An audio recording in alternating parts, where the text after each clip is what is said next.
Hello everybody, সোম education YouTube চ্যানেলে তোমাদের সবাইকে স্বাগত।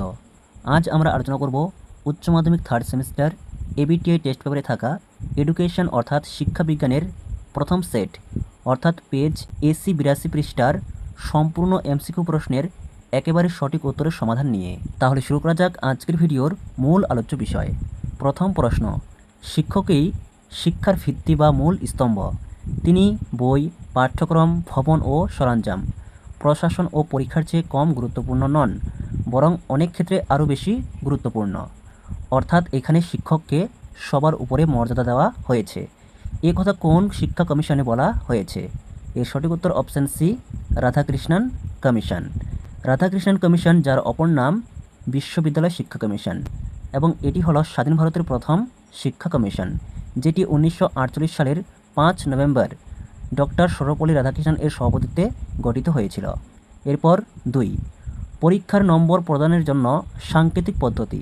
সাংকেতিক পদ্ধতি বলতে এখানে গ্রেডিং সিস্টেম ব্যবহারের কথা প্রথম বলে। এর সঠিক উত্তর অপশন বি, মুদালিয়ার কমিশন। এই মুদালিয়ার কমিশনের অপর নাম মাধ্যমিক শিক্ষা কমিশন।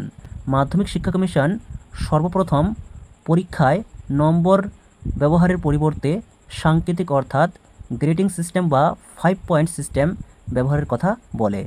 বর্তমান দিনে তোমরা তোমাদের মার্কশিটে গ্রেড দেখতে পাবে। এই গ্রেড সিস্টেমের কথা মুদালিয়ার কমিশনেই বলেছিল। এরপর 3, কোঠারি কমিশনের বিবরণীর নাম কি? অর্থাৎ কোঠারি কমিশন তার প্রতিবেদন কি শিরোনামে প্রকাশ করেছিল? অপশান এ, শিক্ষা ও জাতীয় অগ্রগতি, অর্থাৎ এডুকেশন অ্যান্ড ন্যাশনাল ডেভেলপমেন্ট। এই শিরোনামটি কোঠারি কমিশনের, খুবই গুরুত্বপূর্ণ। এরপর 4, এখানে স্তম্ভ রয়েছে, স্তম্ভ এ, স্তম্ভ ভি। 1, কোঠারি কমিশন। বি, বিদ্যালয় গুচ্ছ বা স্কুল কমপ্লেক্স। 2, মুদালিয়ার কমিশন। এ, সপ্তপ্রবাহ বা যেটিকে 7 স্ট্রিম বলা হয়। এরপর 3, রাধাকৃষ্ণন কমিশন। সি, স্বাধীন ভারতের প্রথম শিক্ষা কমিশন। 4, গ্রামীণ বিশ্ববিদ্যালয়।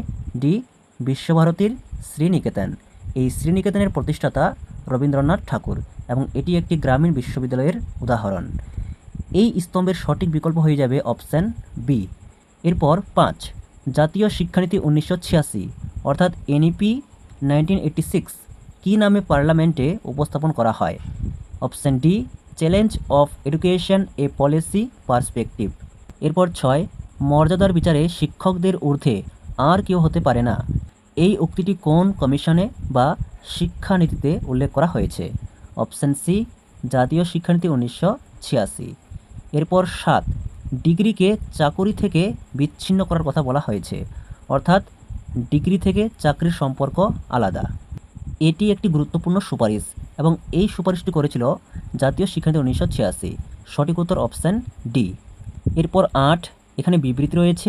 এ, জাতীয় শিক্ষানীতি 2020 ভারতকে একটি গ্লোবাল নলেজ সুপার পাওয়ার বানানোর আদর্শের উপর প্রতিষ্ঠিত। বিবৃতি বি, জাতীয় শিক্ষানীতি 2020 এর লক্ষ্য হল প্রাক বিদ্যালয় স্তর থেকে মাধ্যমিক স্তর পর্যন্ত সর্বজনীন প্রবেশ অধিকার নিশ্চিত করা। এরপর বিবৃতি সি, জাতীয় শিক্ষানীতি 2020 এর লক্ষ্য হল উচ্চশিক্ষার বাণিজ্যিকীকরণ। এই প্রশ্নের সঠিক উত্তর হবে অপশান সি, অর্থাৎ এ সত্য, বি সত্য এবং সি মিথ্যা। এরপর 9, ভারতের সংবিধানের কত নং ধারায় তপশিলি জাতি SC ও উপজাতি ST শিক্ষার কথা বলা হয়েছে? এর সঠিক উত্তর অপশান বি, 46 নং ধারায়। এখানে যে ধারাগুলি রয়েছে তোমরা মনে রাখবে। 16 নং ধারায় বলা হয়েছে নারী পুরুষ নির্বিশেষে সবাই চাকরি ক্ষেত্রে সমান। এরপর 45 নং ধারায় বলা হয়েছে 6 থেকে 14 বছর বয়স পর্যন্ত সকল শিশুকে অবৈতনিক, বাধ্যতামূলক ও সর্বজনীন প্রাথমিক শিক্ষার কথা বলা হয়েছে। এই ধারাগুলি খুবই গুরুত্বপূর্ণ। এরপর 10, EWS এর সম্পূর্ণ নাম কি? Option A, economically weaker section, অর্থাৎ যারা অর্থনৈতিকভাবে অনগ্রসর শ্রেণী। এরপর 11, ভ্রমণের মাধ্যমে শিক্ষাদান সবচেয়ে গুরুত্বপূর্ণ পদ্ধতি এ কথা বলেছেন? এর সঠিক উত্তর অপশান সি, রবীন্দ্রনাথ ঠাকুর। আমরা জানি রবীন্দ্রনাথ ঠাকুর একজন ভাববাদী এবং একই সঙ্গে প্রকৃতিবাদী দার্শনিক বা শিক্ষাবিদ, এবং তিনি 4 দেওয়ালের মধ্য থেকে শিক্ষা গ্রহণ করার চেয়ে খোলা প্রকৃতি বা ভ্রমণের মাধ্যমে যে শিক্ষা পাওয়া যায় তাকেই তিনি প্রকৃত শিক্ষা বলেছেন। এরপর 12, বিশ্বভারতী বিশ্ববিদ্যালয়ের প্রথম উপাচার্য কে? এর সঠিক উত্তর অপশান বি, রথীন্দ্রনাথ ঠাকুর। এখানে তোমরা মনে রাখবে রবীন্দ্রনাথ ঠাকুর বিশ্বভারতী বিশ্ববিদ্যালয় 1921 সালে প্রতিষ্ঠা করেন এবং বিশ্বভারতী বিশ্ববিদ্যালয় 1951 সালে কেন্দ্রীয় বিশ্ববিদ্যালয়ের মর্যাদা পায় এবং এর প্রথম উপাচার্য ছিলেন রথীন্দ্রনাথ ঠাকুর। এরপর 13, বিবেকানন্দের মতে শিক্ষা হল education is the manifestation of the perfection already in man. এটি বিখ্যাত উক্তি, মানুষের অন্তর্নিহিত সত্তার পরিপূর্ণ বিকাশ, অর্থাৎ এখানে হবে অপশন বি সঠিক উত্তর, মানুষের অন্তর্নিহিত গুণের উন্নয়ন। এরপর 14, ভারতে জাতীয় যুব দিবস পালন করা হয় অর্থাৎ ন্যাশনাল ইউথ ডে এবং এই দিনটি স্বামীজির জন্মদিবস উপলক্ষে করা হয়। এর সঠিক উত্তর অপশন বি 12ই জানুয়ারি। এরপর 15, শিশুর এবং ব্যক্তির দেহ মন আত্মা অর্থাৎ বডি মাইন্ড অ্যান্ড স্পিরিট এর পরিপূর্ণ বিকাশের প্রচেষ্টা হলো শিক্ষা। উক্তিটি করেছেন দেহ মন আত্মা। এই তিনটি কথা পেলে তোমরা অবশ্যই অপশন সি গান্ধীজি করবে। এরপর 16, অনুবন্ধ প্রণালীর শিক্ষা পদ্ধতি প্রয়োগ করেছিলেন। অনুবন্ধ প্রণালী কি? অনুবন্ধ প্রণালী হলো একটি বিষয় পড়ানোর সঙ্গে সঙ্গে তার আনুষঙ্গিক একই বিষয় বুঝিয়ে দেওয়া বা পড়ানো, সেটিকে বলা হয় অনুবন্ধ প্রণালী অর্থাৎ কোরিলেশন মেথড। এর সঠিক উত্তর অপশন এ গান্ধীজি। গান্ধীজি তার বুনিয়াদী শিক্ষায় এই নীতিটি প্রবর্তন করেছিলেন। এরপর 17, শিশু একটি পুস্তক যাকে শিক্ষক বিভিন্ন দিক থেকে ভালো করে জানবেন, এটি বলেছেন অপশন এ রুশো। এরপর 18, to know how to suggest is the art of teaching. কথাটি রুশো কোন প্রসঙ্গে বলেছেন? এর সঠিক উত্তর option C art of teaching. এরপর 19, বিদ্যালয় একটি সরল মার্জিত সুষম সমাজ বলেছেন অর্থাৎ school is simplify purify and better balance society. এই কথাটি বলেছেন অপশন সি জন ডিউ। এখান থেকে আরেকটি কথা মনে রাখবে, জন ডিউ বিদ্যালয়কে সমাজের ক্ষুদ্র সংস্করণ বলেছেন অর্থাৎ school is a miniature society. এরপর 20, ডিউ এর মতে শিক্ষার প্রধান উদ্দেশ্য হল অপশন এ সামাজিক বিকাশ। এরপর 21, ভারতে প্রতিবন্ধী দিবস পালন করা হয়। এর সঠিক উত্তর অপশন বি 15ই মার্চ। এরপর 22, শিক্ষায় স্ক্রিন রিডার যন্ত্র ব্যবহৃত হয়। তোমরা এখান থেকে মনে রাখবে স্ক্রিন রিডার যন্ত্র, মেন্টাল ম্যাপ এগুলো মূলত ব্যবহৃত হয় দৃষ্টিহীন শিশুদের জন্য, অপশন এ ঠিক। এরপর 23, ঠোঁট নাড়া পদ্ধতি অর্থাৎ লিপ মুভমেন্ট মেথড ব্যবহৃত হয় ড্যাশ শিক্ষায়, অপশন সি মূক ও বধিরদের। মূক অর্থাৎ যারা কথা বলতে পারে না, বধির অর্থাৎ যারা কানে শুনতে পায় না, তাদের মূক ও বধির বলে এবং তাদের শিখন পদ্ধতি হলো ঠোঁট নাড়া পদ্ধতি বা লিপ মুভমেন্ট মেথড।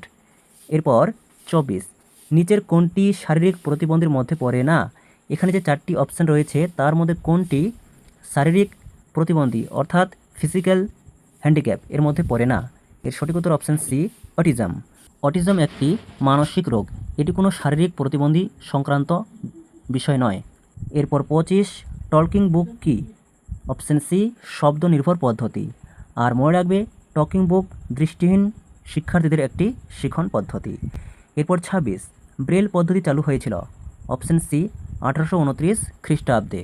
ব্রেল পদ্ধতি চালু করেন লুইস ব্রেল 1829 খ্রিস্টাব্দে এবং ব্রেল ডে পালন করা হয় 4 জানুয়ারি তারিখে। এরপর 27, ডিসলেক্সিয়া হলো শিশুর ড্যাশ অক্ষমতা। প্রথমত ডিসলেক্সিয়া একটি শিখন অক্ষমতা। ডিসলেক্সিয়া, ডিসগ্রাফিয়া, ডিসক্যালকুলিয়া এগুলো শিখন অক্ষমতা। তার মধ্যে ডিসলেক্সিয়া শিশুর কোন অক্ষমতা? অপশান এ পঠন ও ভাষাগত। লিখন সংক্রান্ত অক্ষমতাকে ডিসগ্রাফিয়া বলা হয় এবং গাণিতিক সমস্যাকে ডিসক্যালকুলিয়া বলা হয়। এরপর 28, আইইপি এর সম্পূর্ণ নাম কি? Option B individual education programme. এরপর 29, শিশুর শিক্ষার জন্য বিভিন্ন ধরনের উপকরণ যেমন বিভিন্ন আকারের ব্লক, খেলনা, ঘনক, গোলক ইত্যাদি কোন পদ্ধতি তৈরি করেছে? তোমাদের এখানে প্রশ্নটি একটু ভুল রয়েছে, অর্থাৎ এই পদ্ধতিটি কে আবিষ্কার বা কে তৈরি করেছে?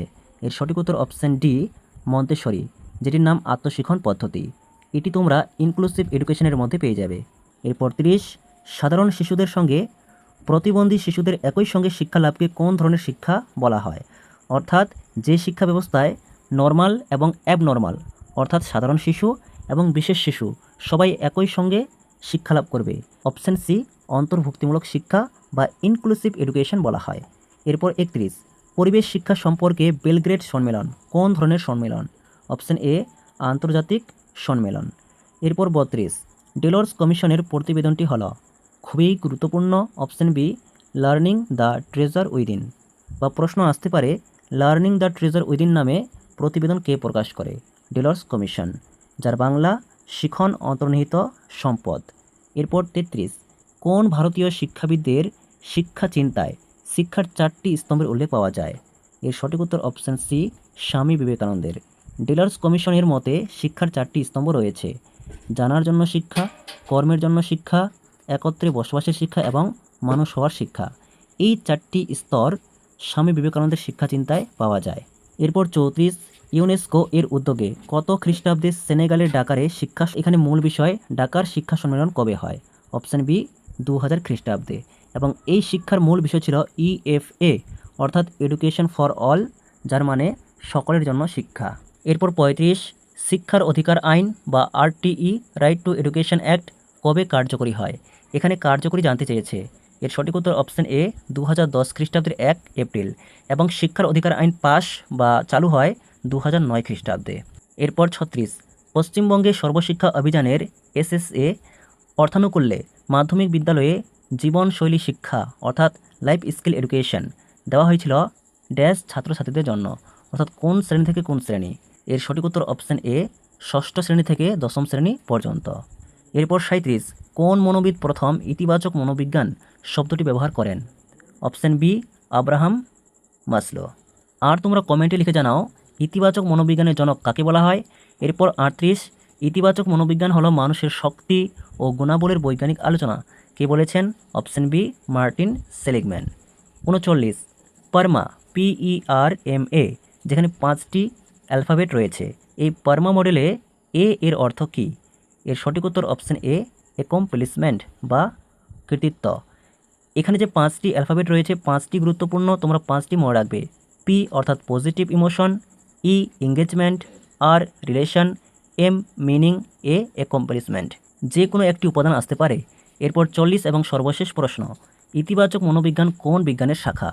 অপশান সি, মনোবিজ্ঞান। সাইকোলজি এর একটি ব্রাঞ্চ হলো পজিটিভ সাইকোলজি। এই ছিল আজকের ভিডিওর সম্পূর্ণ আলোচনা। ভিডিওটি ভালো থাকলে অবশ্যই একটি লাইক করো। পরবর্তী ভিডিওর আপডেট সবার আগে পেতে চ্যানেলটিকে সাবস্ক্রাইব করে রাখতে একেবারেই ভুলো না।